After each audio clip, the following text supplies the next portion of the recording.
샬롬 할렐루야. 출애굽기 20장 8절에서 11절. 안식일을 기억하여 거룩하게 지키라.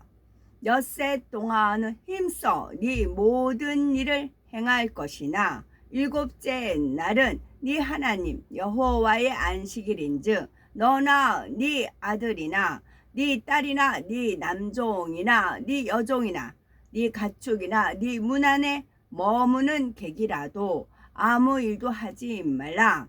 이는 엿새 동안에 나 여호와가 하늘과 땅과 바다와 그 가운데 모든 것을 만들고 일곱째 날에 쉬었습니다. 그러므로 나 여호와가 안식일을 복되게 하여 그 날을 거룩하게 하였느니라.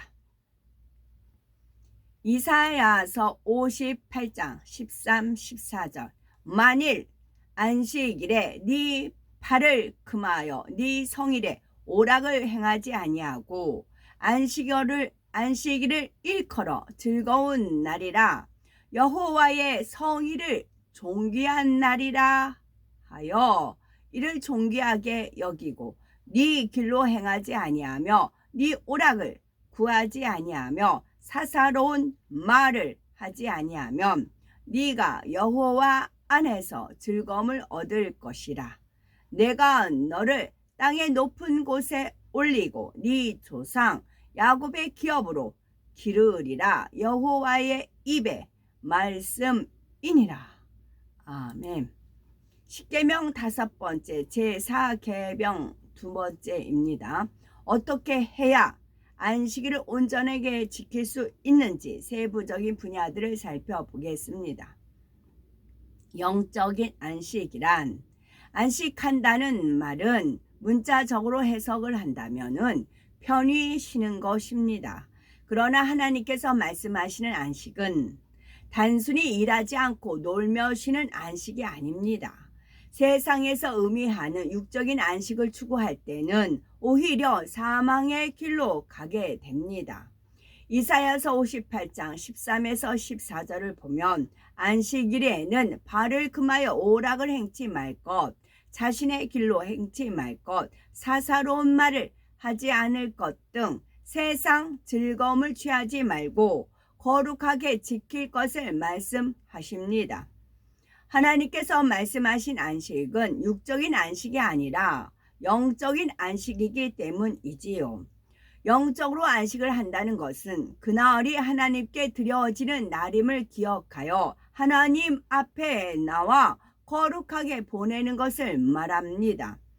세상의 어떤 육적인 일에 매이지 않고 성전에 나와서 말씀의 떡을 떼며 찬양하고 기도하는 가운데 주님과 교통함으로 영적인 안식을 누리는 것이며 또한 성도의 교제를 통해서 은혜를 나누고 믿음을 성장시키는 것입니다. 이렇게 영적인 안식을 취할 때 하나님께서는 우리의 믿음이 성장하게 하고 영원히 잘되게 하십니다. 안식일을 거룩하게 지키려면 첫째로는 안식일의 축복을 사모해서 축복받기에 합당한 그릇을 준비해야 합니다. 두 번째는 주일 하루를 온전히 드려야 되겠고 또한 세 번째는 세상 일을 하지 않아야 합니다. 안식일 거룩하게 지키려면 안식일의 축복을 사모하여 축복받기에 합당한 그릇을 준비해야 합니다. 안식일은 하나님께서 거룩하게 구별하신 날이며 우리가 하나님께 복을 받는 기쁜 날입니다.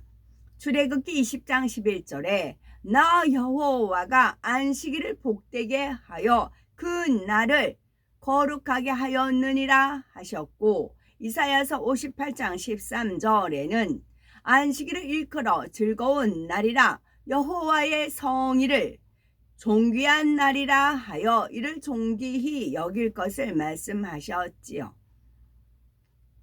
그러므로 우리도 주일을 맞기 전에 예배하는 마음 자세가 되어야 합니다. 한 주간을 살아가면서 하나님 앞에 합당하지 않은 것이 없도록 깨어 기도하며 진리 안에서 살아야 하는 것이지요.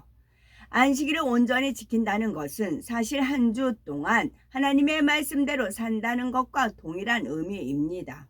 혹여 하나님 앞에 합당하지 않은 것이 있었다면 회개하고 돌이킴으로 깨끗한 마음으로 주일을 맞아야 하는 것이지요. 그래서 예배에 나올 때는 하나님 앞에서 담대한 마음으로 마치 신랑을 기다리는 신부처럼 기쁨과 설레는 마음으로 나와야 합니다. 이런 마음 자세라면 목욕도 하고 집안도 깨끗이 청소하고 옷도 단정하고 깨끗한 것으로 준비해 둘 것입니다. 이처럼 분야를 살펴서 가장 충만하게 주일을 보낼 수 있도록 준비하며 사모함으로 은혜 받을 그릇을 예비해야 됩니다. 사모하는 자를 만족해 하시고 줄인 영혼을 채워주시는 하나님이십니다. 또한 주일 하루를 온전히 드려야 합니다. 오전 대예배만 드리고 오후에는 쉬거나 사적인을 보는 사람이 있는데 이는 안식일을 온전히 지켰다 할 수가 없습니다. 정령 하나님을 경외하는 마음으로 안식일을 지킨다면 공예배가 진행되고 있는 시간에 사사로운 일을 할 리가 없습니다. 마음을 세상 정욕에 빼앗기거나 육적인 관심사를 쫓고 있기 때문에 예배에 빠지고 다른 일을 하는 것이지요. 이럴 때는 비록 대예배에 참석했다 해도 마음이 온전히 하나님께 향하기보다는 세상 일이나 오락에 대한 잡념에 마음을 빼앗겨서 말씀에 집중하지 못하거나 졸음에 빠져버리기 쉽습니다. 온전히 안식일을 지키려면 몸만 성전에 와 있다고 되는 것이 아니라 마음 중심이 하나님을 향해 있어야 합니다. 주일 하루는 신령과 진정으로 예배하며 하나님께만 마음을 집중할 때 하나님께서도 우리의 마음의 향을 받으시고 기뻐하십니다. 이렇게 온전히 안식일을 지키기 위해서는 예배 시간뿐만 아니라 나머지 시간을 어떻게 보내는지도 중요하지요.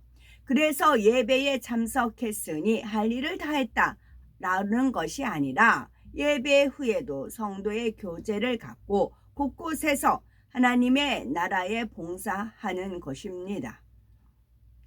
그 후에 집에서 휴식을 취할 때도 세상을 즐기는 것은 옳지 않습니다.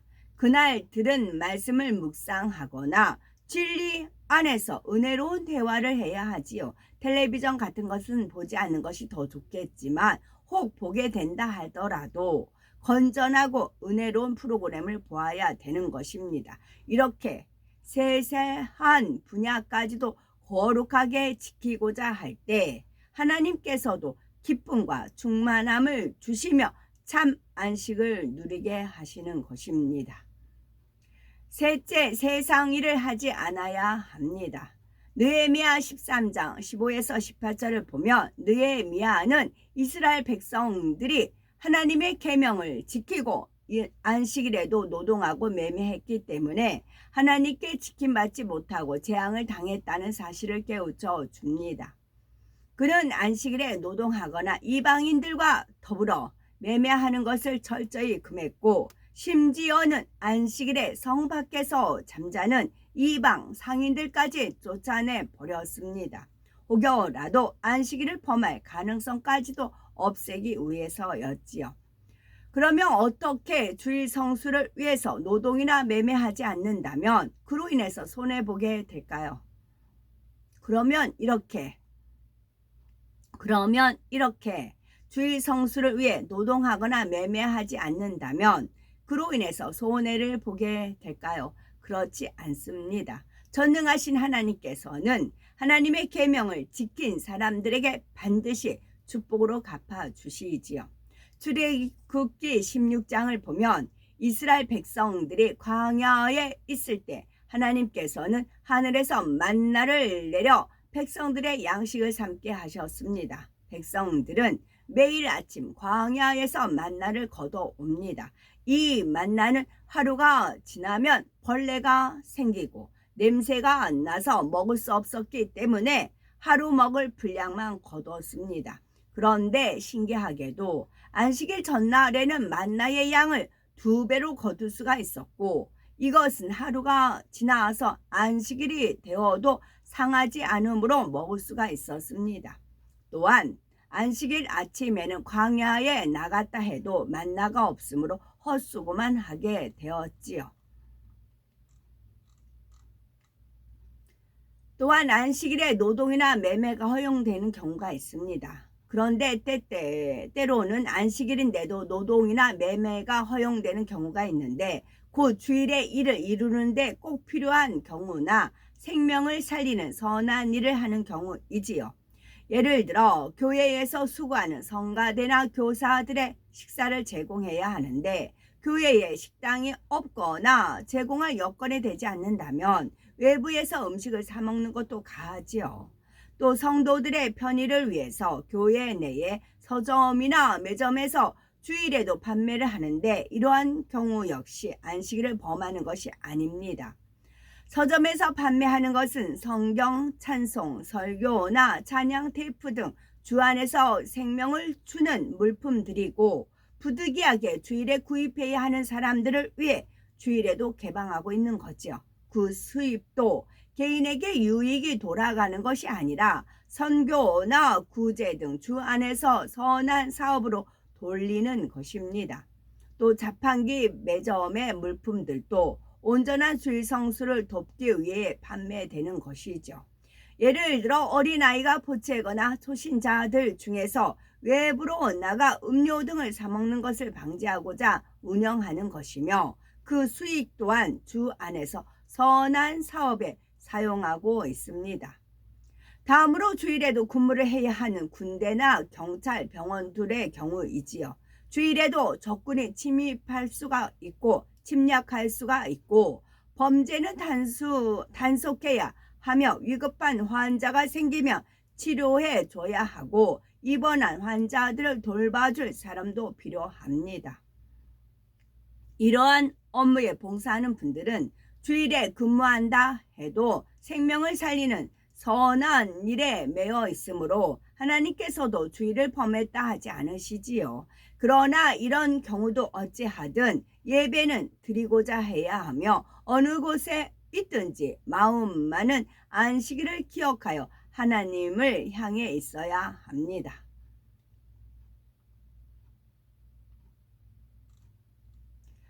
그러면 주일에 결혼식을 올리는 양떼가 있다면 어떻게 해야 할까요?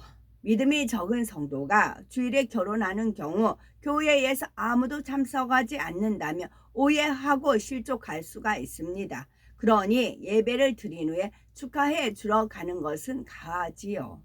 천하보다 귀한 한 영혼이 실족하지 않도록 궁유를 베풀어 주는 것입니다. 그러나 결혼식 후에도 남아서 세상 사람들과 어울리는 것은 가하지 않고, 이 외에도 주일 성수에 대한 여러 가지 질문들이 있겠지만 각각에 대해 답을 얻으려면 영으로 들어가 하나님의 마음을 깨우치면 됩니다.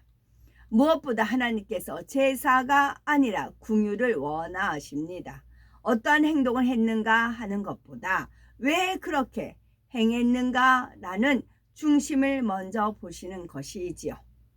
중심에서 정령이 하나님을 경외한다면 감히 무슨 일을 빌미로 하여 안식일을 범하려는 생각은 결단코 할 수가 없지요. 악이 없고 마음 중심에서 하나님을 경외하며 영혼을 사랑하는 마음으로 행할 때는 서기관과 바리새인들이 외식했던 것처럼 장로의 유전에 매이는 것이 아니라 율법을 어기지 않으면서도 하나님 안에서 참 안식을 누리게 됩니다. 느헤미야 13장 22절에 내가 또 레위 사람들을 명하여 몸을 정결케 하고 와서 성문을 지켜서 안식일로 거룩하게 하라 하였느니라. 나의 하나님이여, 나를 위하여 이 일도 기억하옵시고 주의 큰 은혜대로 나를 아끼시옵소서 했습니다. 요한일서 3장 21에서 22절에 사랑하는 자들아, 만일 우리 마음이 우리를 책망할 것이 없으면 하나님 앞에서 담대함을 얻고 무엇이든지 구하는 바를 그에게 받나니 이는 우리가 그의 계명들을 지키고 그 앞에서 기뻐하시는 것을 행함이라 했습니다. 이와 같이 안식일을 온전히 지키며 나아가 하나님의 모든 계명을 온전히 지킴으로 하나님 앞에서 무엇이나 담대히 구하고 응답받는 복된 우리가 되셔야 되겠습니다. 아멘. 사람들은 자기 자신을 속이고 남을 속이고 가증하게 할 수 있고 위선을 떨 수 있고 가식할 수 있고 다 할 수 있어요. 사람들은. 그러나 천사는 그렇게 못해요. 타락한 천사 외에 하나님, 천사는 말 그대로 하나님 심부름꾼이에요. 어제 어떤 분이 찬양을 하는데 이 화면상에 천사가 떴어요. 천사가 막 커다란 천사도 있어요. 그러나 그런 천사가 이렇게 눈에 띄면 방해가 되니까 지극히 작은 천사예요. 지극히 작은 천사가 그 찬양하는 분을 주위를 막 맴돌아요. 맴돌다가 이분이 이제 믿음으로 막 어떤 찬양을 딱 했어요. 그러니까 이 천사가 너무 기뻐가지고 날개를 쫙 펴요. 날개를 쫙 피면서 온 힘에서 그 천사가 빛을 발해요. 이 찬양하는 분이 믿음으로 막 은혜롭게 본인의 찬양을 하면서 믿음을 내보이는 겁니다. 그 믿음을 내보이니까 천사가 반응을 해요. 순간에 빛을 쫙 발하면서 날개를 쫙 피는 겁니다. 빛을 발하면서 날개를 쫙 펴요. 그래서 천사는 속일 수가 없습니다. 아멘.